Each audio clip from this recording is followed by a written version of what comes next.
축복이 오늘 말씀 모든 분들에게 함께 하시기를 주님의 이름으로 축원합니다. 얼마 전에 세계적으로 유명한 경제 전문지에서 세계에 있는 많은 부자들을 연구했는데 지금 세계에서 돈이 가장 많은 사람이 일론 머스크라고 합니다.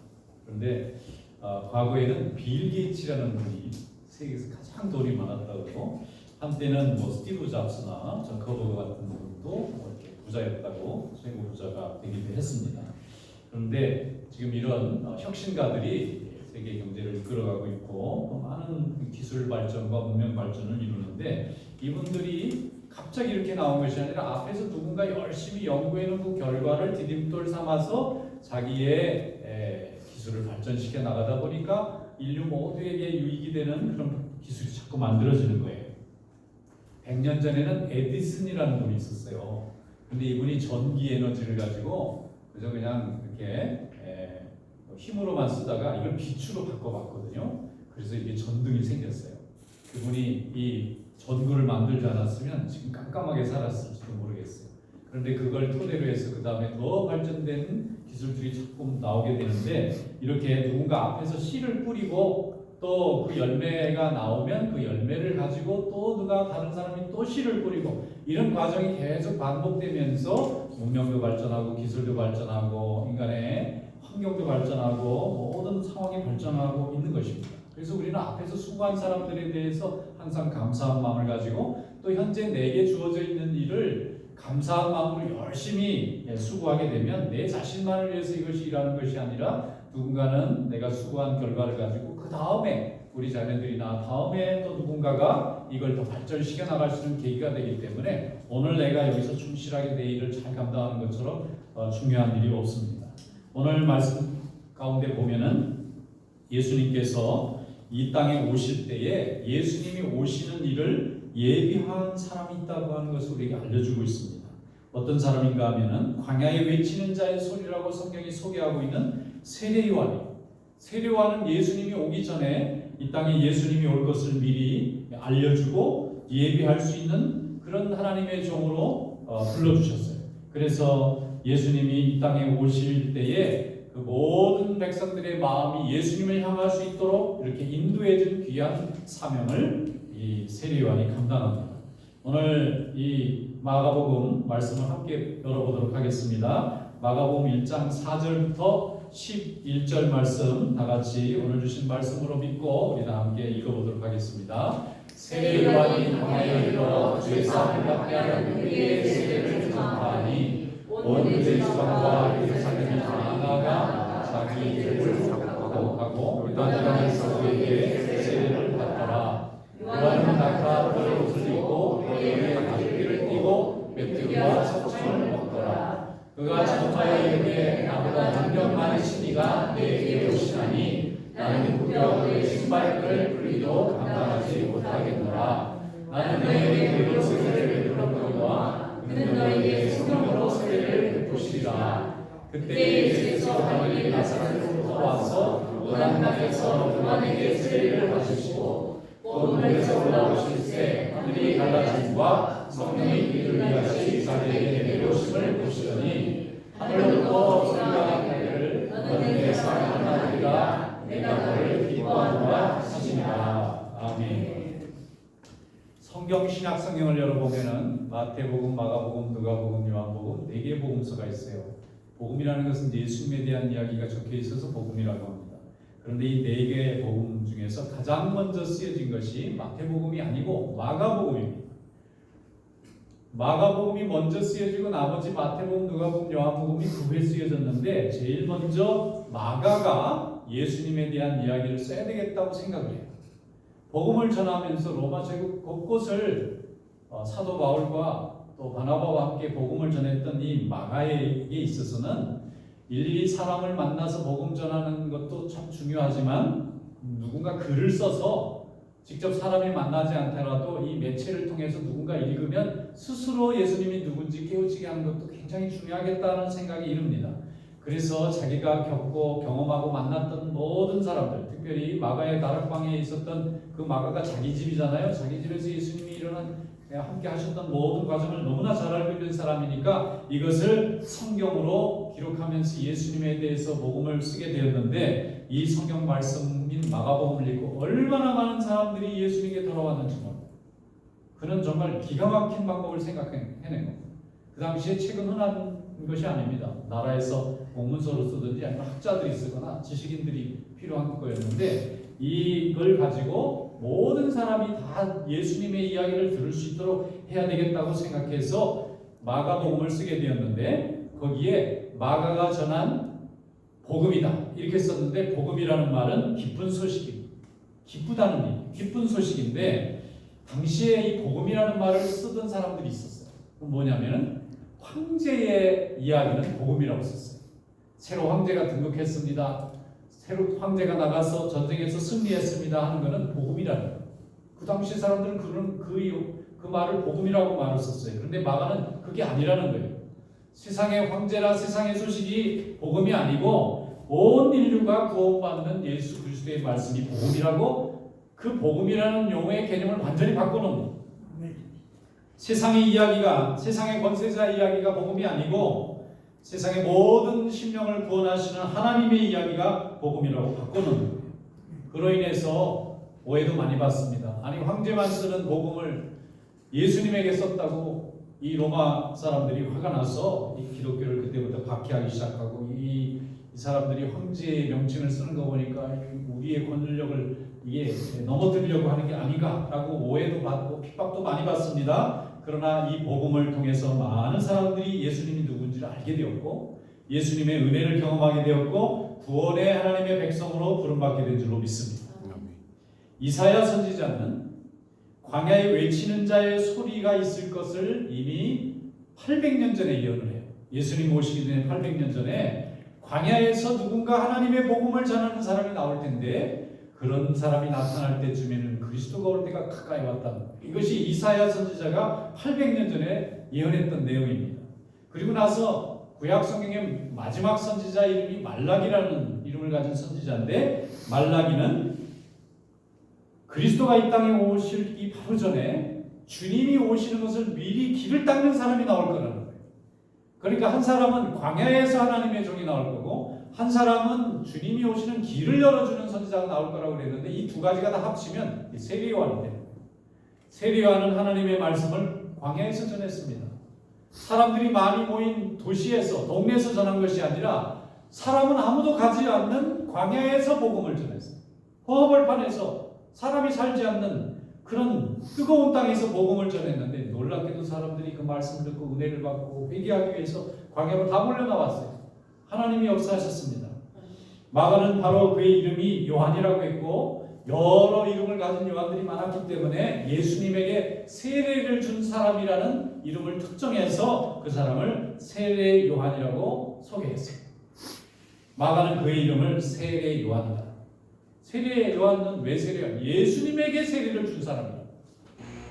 세례 요한은 모든 사람이 하나님에 대한 관심이 사라지고 세속의 영광만을 바라보고 육신의 정욕만을 따라가던, 세속에 완전히 묻혀 사는 그 시대의 심령들을 향해서 하나님께 돌아와야 된다고 믿음의 회복을 가르치고 회복시키는 역할을 귀중하게 감당한 종이 되었습니다.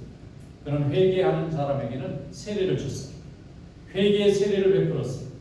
죄로 인해서, 죄 가운데서 허덕이던 수많은 사람들에게 죄에서 자유로울 수 있는 길을 가르쳐줬어요.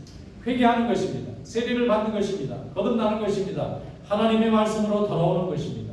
과거에는 죄 때문에 나쁜 짓 하고 죄 가운데 살아가고 남에게 고통을 주면서도 왜 이런 고통이 우리에게 있는지 모르면서 고통당하고 있었던 사람들에게 이 모든 것이 죄로부터 출발한다는 것을 알려주고, 깨끗한 생활로, 거룩한 생활로, 복된 생활로, 반듯한 생활로 돌아오라고 선포했던 종이 바로 세례 요한입니다.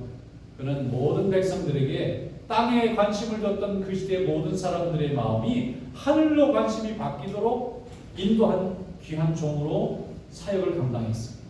무수하게 많은 사람들이 양심의 찔림을 받았습니다. 광야에서 외치는 자의 소리로 하나님의 복음을 전했던 세례 요한의 말을 듣고 사람들이 궁금하고 괴롭고 사모하는 마음으로 다 뜨거운 광야에 나와서 그의 말씀을 듣고 다 결단합니다. 회개합니다. 세례를 받습니다. 이제 깨끗한 생각과 깨끗한 생활을 하기 시작했습니다. 그리고 그들의 믿음이 회복되고 그들의 삶이 회복됐을 때 세례요한이 놀라운 이야기를 해요. 여러분, 나는 적은 사람입니다. 나보다 더 크고 위대하신 분이 있습니다. 이분이 곧 오실 겁니다.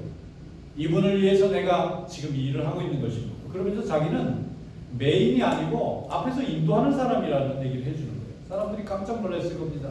이미 세례요한 당신이 행하는 걸로도 대단한 선지자입니다. 수많은 사람들이 은혜를 받았고 변화되었고 또 병에서 고침받았고 죄에서 고침받았는데 당신이 가장 위대한 사람입니다. 이렇게 말을 했지만 세례요한은 아니라는 겁니다. 나는 내 뒤에 오실 그리스도를 위해서 여러분들을 그것까지 안내하는 안내자일 뿐입니다. 나는 정말 작은 사람입니다. 크신 분이 옵니다. 8절 말씀에 이렇게 기록하고 있습니다. 나는 너희에게 물로 세례를 베풀었거니와 그는 너희에게 성령으로 세례를 베푸시리라. 세례요한이 드디어 예수님이 오신 길을 예비하는 사람, 광야에 외치는 자의 소리에 사명을 맡은 선지자라는 자기의 정체성을 모든 사람들에게 알려줬어요. 예수님께서 성령과 함께 오실 것을 알려주셨고 예수님이 오시면 성령이 오실 것을 예고하였고 자기는 쇠해야 되고 그분은 흥해야 되겠다고 선포했습니다. 자신의 본분을 너무나 잘 알고 하나님의 일을 어떻게 감당해야 될지를 잘 알면서 완수했던 훌륭한 선지자로 사명을 감당했어요. 심지어는 세례요한은 자기에게 와서 제자가 되기를 원했던 사람들조차도 나에게는 오지 말고 예수님에게 가라고 제자들까지 보냈는데 그 중에 우리가 잘 아는 안드레가 있어요. 안드레는 원래 세례요한의 제자였습니다. 빌립도 세례요한의 제자였는데 세례요한이 나를 따르지 말고 예수님을 따르라고 그들을 예수님에게 보내줬어요. 그래서 예수님의 훌륭한 제자들이 되지 않았습니까? 여러분, 우리가 어떤 일을 할 때 영원히 일할 수는 없습니다. 누군가 영원히 1등이 될 수도 없고 누구나 영원히 정상에 머물 수도 없습니다. 권력도 사명도 지위도 능력도 때가 되면 다 쇠해집니다. 다 내려놔야 됩니다. 그리고 다 물러나야 됩니다. 아무리 힘차게 떠오르는 태양이라 할지라도 때가 되면 내려가는 것입니다. 영원히 그 자리를 우리가 지키고 있을 수가 없습니다. 열심히 타오르는 촛불이 어둠을 다 밝히고 사명을 감당할지라도 촛불도 녹고 나면 다 사라집니다. 불빛도 사라집니다. 그러면 다른 촛불이 다시 켜져서 빛을 밝혀야 됩니다. 등장이 있다면 퇴장이 있는 것입니다. 세상에는 영원한 것이 없어요. 우리의 인생도 영원할 수 없습니다. 이렇게 제한되고 부족한 우리의 인생이지만 하나님은 우리에게 사명을 주셨고 믿음을 주셔서 하나님의 일을 잘 감당할 수 있도록 우리에게 특별한 은총을 베풀어 주셨습니다. 이 세상에는 영원한 것이 없습니다. 영원하신 분은 오직 우리 하나님 예수 그리스도 한 분밖에 없습니다. 인간은 영원할 수 없고 다만 그분의 길을 예비하고 그분을 소개하고 그분을 높이고 찬양하는 일만 영원할 수 있습니다. 세례요한은 그 일을 기쁨으로 감당하고 감사함으로 수고했습니다. 그리고 모든 심령이 주님을 바라보고 찬양하고 말씀 가운데 구원받을 때 그는 쓸쓸히 감사한 마음으로 자신의 인생을 마감했습니다. 그리고 하나님의 영광 돌리는 인생으로 기록됐습니다. 그는 그 일에 하나님의 부르심을 받은 것을 알았고 그로 인해서 하나님은 세례요한에게 큰 축복을 주셨는데 무슨 축복인가 하면 예수님에게 세례를 주는 사람이라는 명예를 얻게 됐어요. 예수님에게 세례를 준 사람이 어디 있겠어요? 세례요한도 처음에는 예수님이 자신에게 세례를 받으러 오시니까 요단강에서 막 한사코 부정했어요. 안 됩니다. 제가 예수님에게 세례를 받아야지 어떻게 제가 예수님에게 세례를 줄 수가 있습니까? 이건 반대가 돼야 됩니다. 그랬는데 예수님이 그러지 말라. 우리가 합심해서 하나님의 일을 이루면 되지. 누가 누구에게 주고받는 게 높고 낮은 걸 가늠하는 것이 아니라는 것입니다. 함께 세례해주고 함께 세례를 베푸는 일에 참여하자는 거죠. 그래서 세례요한은 정말 인류 역사상 가장 위대한 자가 되었습니다. 예수님에게 세례를 베푼 사람으로 기록됐습니다.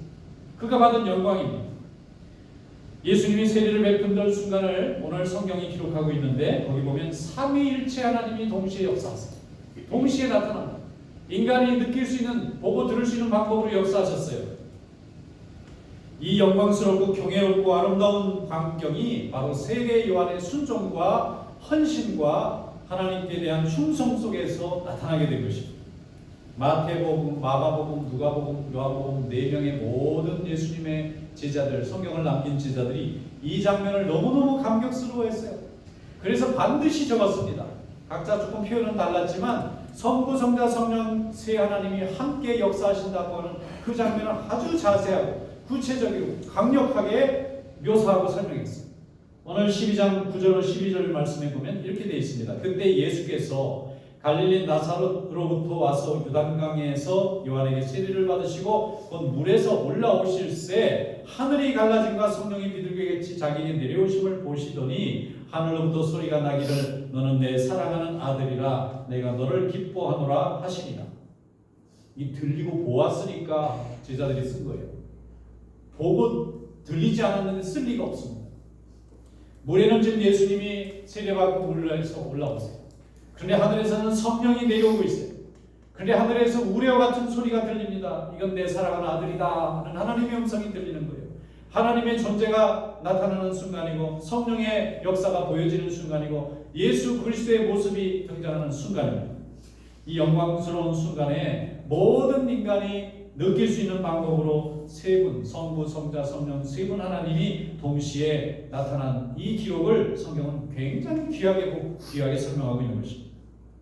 새로 왕이 등극하거나 아니면 전쟁에서 좋은 승전 소식이 올 때 그것을 복음이라고 생각했던 사람들에게 마가는 성부, 성자, 성령 세 분 하나님이 우리에게 오신 것이 이것이 참 복음이라고 설명하고 있습니다. 세상의 승리와 기쁨이 참 복음이 아니고 우리의 영혼을 구원하시고 우리를 영원한 천국의 소망 가운데 이끄시는 그리스도가 이 땅에 오신 것이 참 복음인 줄로 믿습니다. 세상에 오신 예수님은 지금도 성령으로 함께하고 계세요. 예수님이 한 번 이 땅에 오신 뒤로 아주 되돌아가신 것이 아니라 성령으로 우리와 지금도 거하고 계시는 줄로 믿습니다. 그를 믿는 자에게, 그를 전하는 자에게, 그를 찬양하는 자에게 하나님은 지금도 성령으로 우리와 함께 하시고 예수님은 성령으로 우리와 함께 하시고 하나님의 은혜가 우리 가운데 날마다 함께하고 있는 줄로 믿습니다. 그래서 우리가 삼위일체 하나님을 고백하는 거예요. 삼위일체 되신 우리 하나님께서 우리와 동행하시기를 원합니다. 만약 우리 인생 가운데 살아계신 하나님의 음성을 듣고 성령의 비둘기같이 임하는 것을 보기를 원하고 예수 그리스도의 보혈의 능력을 경험하기를 원한다면 우리는 세례 요한처럼 광야에 외치는 자의 소리가 되어야 될 줄 믿습니다. 주의 길을 예배하는 자의 길이 되시기를 축원합니다. 그러면 성령이 임하실 것입니다. 비둘기같이 임하시는 것을 볼 것입니다. 예수님의 십자가의 보혈의 능력을 체험하게 될 것입니다. 하나님의 음성을 듣고 그 신비와 감격을 누리는 순간을 경험하게 될 것입니다. 이것은 바로 회개하고 세례받고 복음을 듣는 심령마다 하나님이 주시는 은혜인 줄로 믿습니다. 죄된 세상의 소리를 듣지 마시고 회개하고 은혜 가운데 하나님의 음성을 듣는 성도들이 될 수 있기를 축원합니다. 세상의 죄에 젖어서 그곳에 잠겨서 살지 말고 세례가 있는 요단강으로 하나님의 말씀이 있는 광야로 나오실 수 있기를 축원합니다. 하나님이 임재하시면 세례요한이 하나님을 모두 경험한 그 순간처럼 하나님이 우리와 함께 경험하게 되실 줄로 믿습니다. 베드로전서 2장 5절에 말씀하기를 너희도 산돌같이 신령한 집으로 세워지고 예수 그리스도로 말미암아 하나님이 기쁘게 받으실 신령한 제사를 드릴 거룩한 제사장이 될지니라 그랬습니다. 여러분 다 거룩한 제사장 되시기를 축원합니다. 한 분 한 분이 세상에서는 거룩한 제사장으로 하나님과 세상을 중보하고 하나님과 세상을 화해시키고 하나님의 복음을 세상에 전하는 그 전달자와 증거자의 역할로 쓰임받을 수 있기를 축원합니다. 우리 한 사람 한 사람은 다 하나님께서 그렇게 불러주셨어요. 우리를 통해서 하나님의 말씀이 세상에 증거되고 죽어가는 많은 사람들이 죄인들이 하나님의 음성을 듣고 주님께 돌아오는 역사가 오늘 세례 요한처럼 이 광야 같은 세상 중에 이 요단강과 같은 이 세상 속에 하나님께 쓰임받는 귀한 일꾼들이 될 수 있기를 주님의 이름으로 축원합니다. 어떤 분이 처음 예수를 믿었는데 가족 중에서 아무도 예수를 믿지 않을 때 혼자 예수 믿고 세례받고 하나님의 자녀가 됐어요. 하나님을 믿으니까 너무 좋은 거예요. 자기네 집은 다 제사드리고 절에 다니고 그런 분이었는데 혼자 예수 믿으니까 이 감격을 이 가족들에게 전하고 싶어서 열심히 전했는데 이게 쉽지가 않은 거예요. 이 하나님이 역사하시지 않으면 이 전도도 잘 되기가 어렵거든요. 그런데 하나님의 복음을 전하기 시작했는데 가족들이 처음에는 다 냉담한 거예요. 싫다는 거예요. 예수 믿기 싫다는 거예요. 그런데 이분이 눈물로 오랜 세월 동안 열심히 주님을 섬기면서 복음을 전했더니 가족 중에서 한 사람 한 사람 마음이 열리더니 나중에는 전부 다 교회에 다 따라 나와서 세례받고 하나님의 자녀가 되었어요. 그런데 온 가족들이 이제 나중에 모두 다 예수 믿는 하나님의 가족이 되었는데 그분들이 그 처음 믿었던 그분을 그 집사님을 향해서 항상 이분이 우리를 구원으로 인도한 분입니다. 이렇게 소. 이분 때문에 이분을 통해서 우리가 하나님의 은혜에 집에 다 들어오게 된 거예요. 얼마나 기가 막힌 일입니까? 이분도 나중에 너무 감사해서 제가 아프잘것 없이 아무것도 아닌 사람인데 그래서 열심히 하나님만 보고 신앙생활했더니 우리 가족들이 모두 다 나를 따라서 예수 믿게 됐고 하나님이 저를 그저 쓰신 겁니다. 그렇게 고백하는 것을 들었습니다. 여러분 오늘도 하나님이 함께 하실 줄로 믿습니다. 네. 여러분 가운데 주님의 영이 임하실 줄로 믿습니다. 성부, 성자, 성령 세 분 하나님이 세례 요한에게 임하여 하나님의 영광을 나타낼 수 있는 기회를 주신 것처럼 오늘 우리를 통해서 하나님의 영광이 나타나게 될 줄로 믿습니다. 마태복음 28장 19절로 20절 말씀에 주님께서 우리 모든 하나님의 자녀들에게 말씀하셨습니다. 그러므로 너희는 가서 모든 민족으로 제자를 삼아 아버지와 아들과 성령의 이름으로 세례를 베풀고 내가 너희에게 분부한 모든 것을 가르쳐 지키게 하라. 볼지어다 내가 세상 끝날까지 너희와 항상 함께 있으리라 하시니라. 아멘. 오늘도 이런 하나님의 말씀처럼 땅끝까지 주님의 이름으로 복음을 증거하고 주님께 영광 돌리는 귀한 삶이 될 수 있기를 주님의 이름으로 축원합니다. 기도하겠습니다.